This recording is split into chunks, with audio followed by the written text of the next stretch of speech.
Hossain, sergeant, Bangladesh সেনাবাহিনী। বিসমিল্লাহির রহমানির রহিম।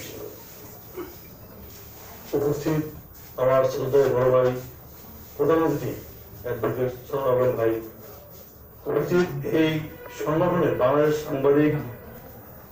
সামাজিক ফাউন্ডেশনের সকল সদস্য, উপস্থিত যারা আছেন, আমি আমার কণ্ঠ আমার সাথে অনুষ্ঠানের জন্য বিজ্ঞানিত করবো না। উপস্থিত যারা আছেন সকলকে আমার আসসালামু আলাইকুম। শুরুতেই বলতে চাচ্ছিলাম যে কখনো কোনো কিছু দেশের জন্য, কল্যাণের জন্য করতে গেলেই বাধা আসে। যাক, আজকে আমরা এখানে যাদেরকে পেয়েছি, আমি গর্ব করে বলতে চাচ্ছি, আমার সবচেয়ে প্রিয় ভাজন, শ্রদ্ধা ভাজন, আমি যাকে সবসময় স্মরণ করে থাকি, সে অনেক কথাই ভুলে গিয়েছেন। এবং আমাদের মানবতা ফিরেরা যে উদ্যোগটা নিয়েছেন, আমি মনে করি একটা ভালো যুগ উপযোগী, এই যুগের সাথে তাল মিলিয়ে, সময়ের সাথে তাল মিলিয়ে সুন্দর একটা পদক্ষেপ নিয়েছেন।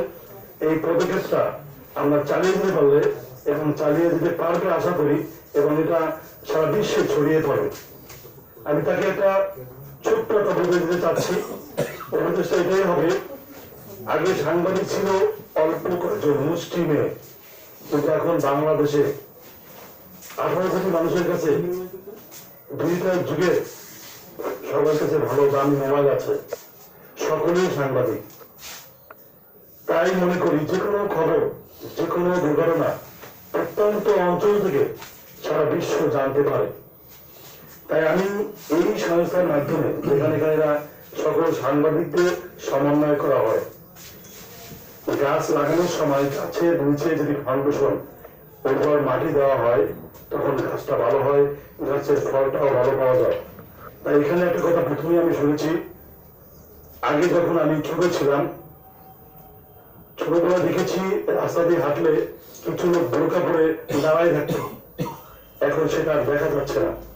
বাংলাদেশের কোনো গ্রামে, কোনো ডিস্ট্রিক্টে সেটা দেখা যাচ্ছে না। কিন্তু এই মানবতা ভেজা শুনছি প্রত্যেকটা অঞ্চলে, সকল বিভাগে সে যান। আমি আশা করবো ইত্তেফাক মাদ্রাসা এবং হেফজখানা বলে যেটা সকালবেলা যেটা পড়ানো হয়, এটা সারা বিশ্বে, সে যদি সাংবাদিকের মাধ্যমে, এটা মিডিয়ার মাধ্যমে ছড়াই দেয় যে এই জিনিসটা চালু করতে হবে। যখন ছোট বাচ্চারা সকালবেলা মর্নিং টাইম ওইটা পড়তে যাবে, তাদের একটা আদব আসবে। এখন আমাদের এই বাচ্চারা ঢাকায় যারা আছে, 2 রুম নিয়ে থাকে, বলতে গেলে পোলট্রি মুরগি হয়ে গেছে সবাই। 10টার সময় ঘুমিতে ওঠে, উঠার পর বাচ্চার বাবা মা খাওয়া দেয়, তারা কোনো কিছু বাইরে বাইজিক জ্ঞান বলতে তাদের কাছে কিছুই নাই। আমি চাচ্ছি যে ইসলামী মাইন্ডের মানসিকতা আসুক, কিন্তু অনেকেই আবার বলে যে মাদ্রাসা পড়লে নাকি গরিব মুখে পড়ে। এই কথাটা এখানে এই সাংবাদিকের মাধ্যমে, এই মিডিয়ার মাধ্যমে সবাই জানে যে আমাদেরকে মাধুর্য, আচার আচরণ, বাচ্চাদেরকে মোটিভেট করার মতো প্রথম পদক্ষেপ হবে তাদেরকে এই মাদ্রাসায় পড়ানো। মাদ্রাসায় সকালবেলা যাবে, সকালবেলা কিছু পড়বে, আদবকাদা শিখবে, তখন মানুষের আদবকাদা তাদের চলে আসবে জিনিসটা। আমি আশা করবো এই বাংলাদেশ সামাজিক ফাউন্ডেশনের যে উদ্যোগ নেওয়া হয়েছে, যতগুলো কাজ, সবগুলো ইনশাল্লাহ ভালোভাবে চলবে, ভালোভাবে চলতে পারবে। সকলে এই কামনা করে এখানে আমার বক্তব্য শেষ করছে। সকলকে ধন্যবাদ।